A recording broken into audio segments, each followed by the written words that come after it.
লাশ যখন খাটের মধ্যে কবরস্থানের দিকে নেয়, কসম আল্লাহর নবী সাল্লাল্লাহু আলাইহি সাল্লাম বলেন, নাফরমান পাপীর লাশ যখন কেউ কাঁধে তুলে খাটের মধ্যে করে কবরস্থানের দিকে রওনা দেয়, আল্লাহর কসম নবী বলছে সে চিৎকার দেয় আর বলে, ইয়া ওয়াইলাহা আইনা তাযহাবুন, হায় আমার মন্দ কপাল, তোমরা আমারে কই নিয়ে যাচ্ছ, কেন ওইদিকে নিয়ে যাচ্ছ?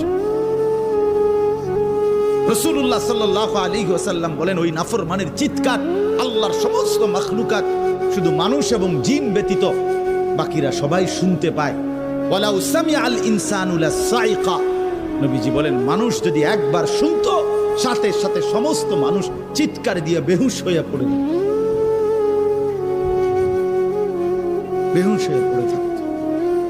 ওরে ভাইয়া, কবরের আযাব না, শুধু ওই খাটিয়াটা নিচ্ছে একমাত্র কবরস্থান, এই সময়ের চিৎকার।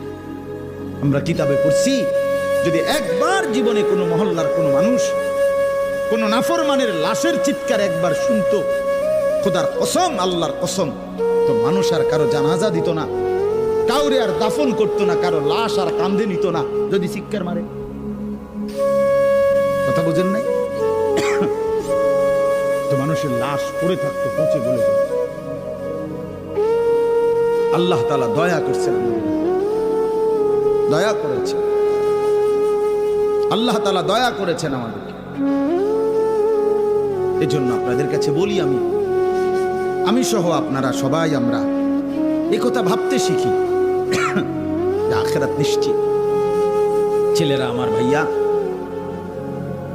কেন এই রং তামাশার এই জিন্দেগি? এক ওয়াক্ত নামাজ পড়তে চাও না, চুল থেকে নিয়ে পায়ের নখ পর্যন্ত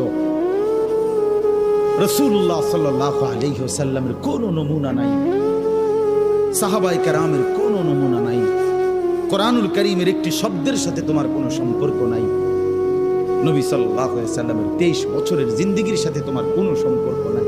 এ কেমন জিন্দেগি ভাইয়া? এ কেমন জিন্দেগি?